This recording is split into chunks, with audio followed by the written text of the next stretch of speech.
In today's video, I'm going to teach you how to create a checklist in Trello. Whether you're opening Trello for the first time or just want a cleaner workflow, checklists are the simplest way to turn a big task into a series of clear, doable actions.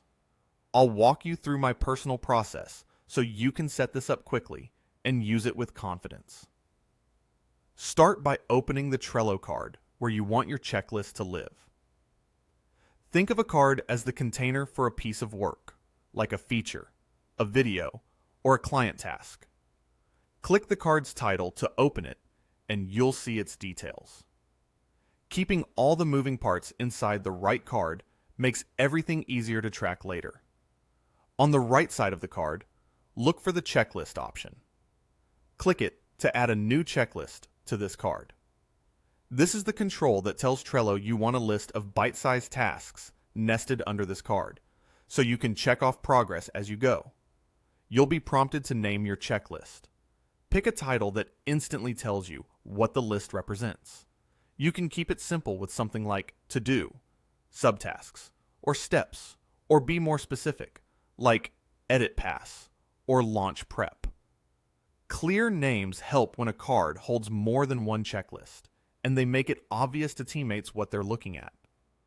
Now add your items. Click into the item field, type a single task, and press enter.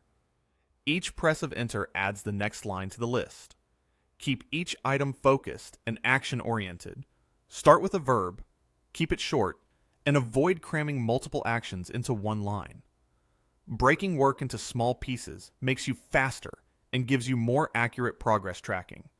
If you think of something later, just add a new line.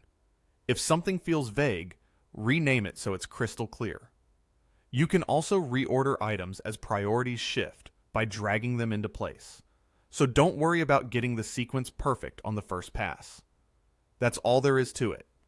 Open the right card, add a checklist, give it a meaningful name, and populate it with clear, bite-sized tasks. With this simple flow, your cards become living to-do hubs that are easy to scan and even easier to act on.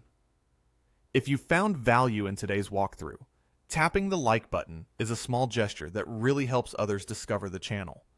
I'd love to hear from you in the comments. Tell me what worked well or how we could level up our production. We read every single note, and your feedback directly shapes what we build next.